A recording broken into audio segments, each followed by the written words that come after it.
కేంద్ర హోంశాఖ మంత్రి అమిత్ షా తెలంగాణలో పర్యటించనున్నారు.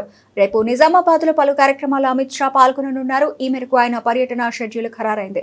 అమిత్ షా పర్యటన సందర్భంగా పోలీసులు పటిష్ట భద్రతా చర్యలు చేపట్టారు. పలు ప్రాంతాల్లో పోలీసులు ట్రాఫిక్ ఆంక్షలు విధించారు.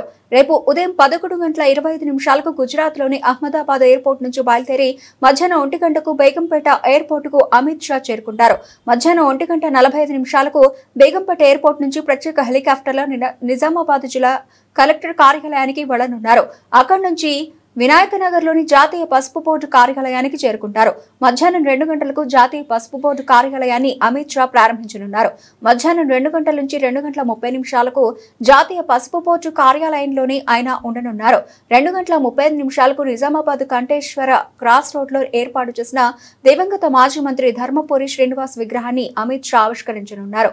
2:45 నుంచి 4 గంటల వరకు పాలిటెక్నిక్ గ్రౌండ్ లో జరిగే కిసాన్ మహాసభలో అమిత్ షా పాల్గొంటారు. సాయంత్రం 5 గంటలకు బేగంపేట ఎయిర్పోర్ట్ కు అమిత్ షా చేరుకుంటారు.